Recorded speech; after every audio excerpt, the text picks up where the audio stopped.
What's up? Welcome back to Nowstalgia. Dave here with a review of For All Mankind Season 4, the full season, out now on Apple TV Plus. Of course, the revisionist alternate history, space exploration, drama series. One of the more celebrated shows on Apple TV Plus. People know this. If you're 4 seasons in, you know this. For All Mankind, when that show is humming, it is humming like few shows can do. And I have to say, Season 4, I thought was a improvement over Season 3. Doesn't quite reach the highs of Season 2. Of course, the For All Mankind Season 2 finale, iconic at this point. Season 4's finale, though, I quite enjoyed overall. I was definitely vibing with this series, and I think this sets us up to a fun but probably final 5th season, hopefully to come. Hopefully we'll get that officially announced, that renewal soon. Either way, I enjoyed Season 4. I think it's a bit up and down at times, but even like the plots that maybe don't get the development they deserve, the characters that don't get enough time on the series in this Season 4, even that stuff, like I still enjoyed what we got, and overall, like I just really enjoy the whole I think premise of the show in general. There's like alternate history, of course, where the space race never stops, and as a result, space exploration gets very advanced.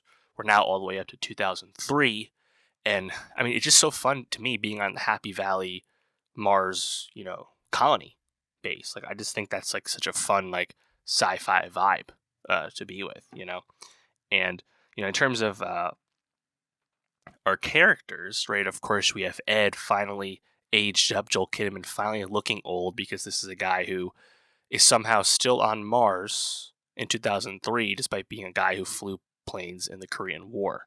You just have to go with it, as we know.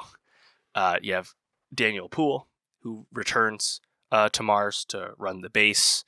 You have Margot, who, of course, absconds to the Soviet Union, as we know. And like that's kind of like our core. It's our core trio, right? Like then from there, of course, we have Kelly and Aleda and Dev. That's kind of like that's kind of your cast, right? Obviously, For All Mankind has had to switch up that ensemble as it's progressed decades in its continuity. Characters have been killed off or written out of the story, and you kind of have only those few familiar faces left. And as a result, you kind of have to punch up the ensemble. And I think a big part of that this season would be Tony Kebbell's new character, where Miles, who represents kind of the worker, the common man out on Mars, as Mars has really blown up, internationally in terms of its interest, and really been all about a mining colony, less about space exploration, less about scientific development. And Miles kind of is our audience, like way in to this, I think, fun dynamic in the beginning of the season, where it's like kind of an upstairs downstairs things, where the NASA astronauts have much more privilege and comfort than the lowly Helios workers that are more doing operational stuff to keep the base online and whatnot. And that leads us to a worker strike at the end. I think we could have used more time with this whole dynamic in general, just because I think there's a lot of meat in that bone, obviously, just as a premise. And I think it would have been quite interesting. Like, it seems to kind of like resolve itself in a frustrating, or I guess like abrupt way, as Dev and Ed conspire to hijack the Goldilocks asteroid for Mars itself.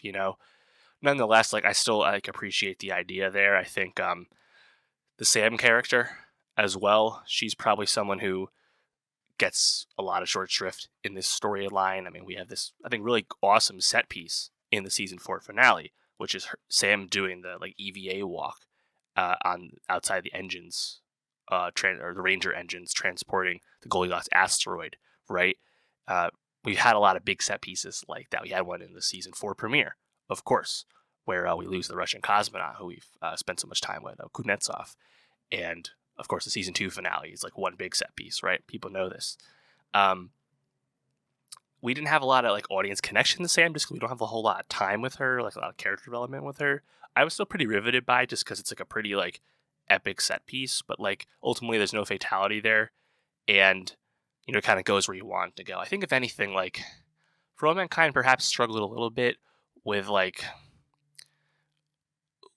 what it's trying to communicate to its audience, right? Like you have Dev and Ed, who I was certainly rooting for to steal Goldilocks, right? Because like that's like ostensibly the like right point of view, right? Like to protect and preserve Mars and the continued investment in space exploration versus bringing the asteroid back to Earth and kind of killing all of that potential. And that's where Aleda and Margot land as well, right? Despite all that, like it's not like the alternative is like a super bad outcome, so it's not like the most like black and white, like goodbye bad guy type thing. And I think in general, like Ed continues to be Ed Baldwin on this show, where he's a stubborn, stuck in his way guy at times. I enjoyed a lot of the fights he had with Danielle throughout the season. You know, when they kind of talk about Danny Stevens' death. Of course, we realize that, or we learn probably what many would have assumed, but he dies out in exile. Out on Mars. And I think they handled that as best they could. Where that was a character that people had just had such disdain for and didn't want to spend a whole lot of time with, so they effectively write him out as best they can. But it then kind of like comes to a conclusion with I think a nice moment for butting heads between Poole and Ed, and I really enjoyed that as I continued. And Ed, for his own selfish reasons, kind of latches on to this like worker unrest stuff at Happy Valley. I just wish we spent more time with that kind of thing.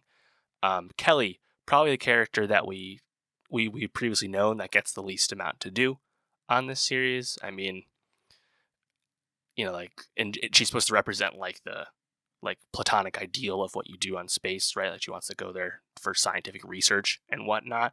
Yeah, she just has a whole lot, like, not a whole lot to do with that. If anything, I won't say wasting time, but like her character is less interesting when she has to be like the daughter to Ed and the mom to Alex, right? So hopefully better things come for her on season 5. Also, like a big aspect of this is like everything with Margot, right? Like being a Soviet space worker, and then everything where she reveals her still living status to Aleda and America and the rest of the world, and all of that comes to a head when she gets the return. I think the return of Sergei to the story at that moment as well is done very well. It's definitely sad when he gets whacked by the KGB. Margot's boss, the head of Roscosmos, the former KGB handler, definitely a good villain on the show. Like it has all the parts I like. I just think like maybe this show could have used a bit more focus, But now we're to the point where like we feel like really sci-fi, even more than before, right? Because season 5 jumps us up another, like, was it 9 years? I believe the concluding scene is in 2012, where you see Dev looking at what perhaps is a water crater on Mars. Not really sure, but also, of course, looking at the asteroid and how developed it is as this like, huge mining operation. And Mars obviously is so prosperous and big as a result of this, right? A lot more potential for just like really sci-fi stuff with that. I'm curious, like, what the show is going to be with that season, assuming we get it, just because Danielle has returned to Earth and her and Ed will be even older than they already are, 10 more years in. Like, is Ed in a wheelchair still on Mars at this point? Maybe they try and tell us about some like slowed aging type stuff, just the yada yada a bit more. But I'd imagine with Margot, of course, in FBI custody, Aleda and probably Kelly and perhaps Dev are carrying a lot of the show. I guess Miles is going to be a bigger part of the show as well if he returns for season 5. We'll see. But I still really enjoy the week to week of this series, and I think it's a really good time. And yeah, let me know, what did you think of For All Mankind season 4? Were you happy overall with it like me? Did you have some things you butted it up against? Let me know. And for more TV reviews, subscribe, and I'll see you next time.